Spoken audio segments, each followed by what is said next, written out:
Minumungkahi ni Senador Ping Lacson na hilingin ng Senado sa Sandigan Bayan na payagan ito ang mga nakakulong o makukulong na senador na lumahok pa rin sa impeachment trial ni Vice President Sara Duterte. Balitang hatid ni Jonathan Andal. Sa 24 na senador, 8 ang may kaso o may kinakaharap na reklamo. Isa sa kanila nakakulong na si Senator Jinggoy Estrada.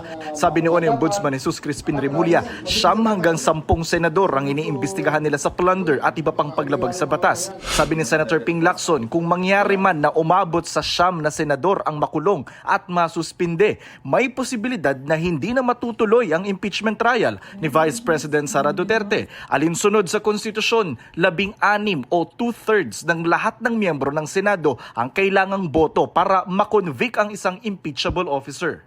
It's going to be a crisis, di ba? Opo. Walang impeachment na magaganap kasi foregone na yung conclusion o yung decision na hindi mako-convict. Kasi kung 15 lamang ang naiwan na senador o senator judges. Ang ibig sabihin ba noon, automatically acquitted? Dahil 15 lang yung pwedeng bumoto? Sa akin, hindi. Dahil hindi naman sila convicted, sila naman ay part pa ng Senate unless preventively suspended. Ang hypothetical pero in the realm of possibilities. Pwede mangyari. Panukala ni Lacson, sakaling may makukulong pang senador, pwedeng maghain ng Senado ng motion na leave of court sa Sandigan Bayan para payagang dumalo sa trial ang senator judges kahit may escort mula sa Bureau of Jail Management and Penology. Ang medyo awkward lang doon dahil naka-robe sila as judge pagka-araw. Pagkatapos naka-PDL uniform na sila sa gabi. Noong Biyernes, pinalutang ng Senador Alan Peter Cayetano ang usapin na baka ibaba sa 12 sa halip na 16 ang kailangang boto para makonvict ang isang impeachable officer. Are we going to really have an impartial trial or aayusin at luto na to? Are we going to tell them the truth that dapat 16 to convict? Or babawasan ba natin ng 6 na senador para maging 12 na lang? Medyo devious yun. Ako and some members, nag-i-stick kami do sa 16 to convict. No matter what the base number is, our base number will always be 24. Ang mag-motion dyan, na baguhin yung base number, either prosecution or defense.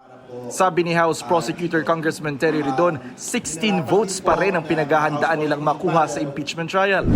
Talagang pinaghahandaan po naming bilang to convict the Vice President ay 16. So up until today, yan pa rin po yung pinaghahandaan po namin na bilang.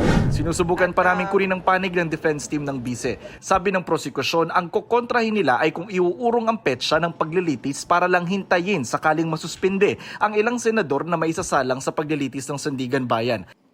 Inilunsad sa isang eskwelahan sa Quezon City ang isang Citizen Watch campaign na layong ipaalam sa publiko ang mga pangyayari sa impeachment court. Naroon ang mga miyembro ng House Prosecution Panel. Sa June 18 ang pre-trial conference sa Senado at July 6 ang simula ng paglilitis. Jonathan Andal, nagbabalita para sa GMA News.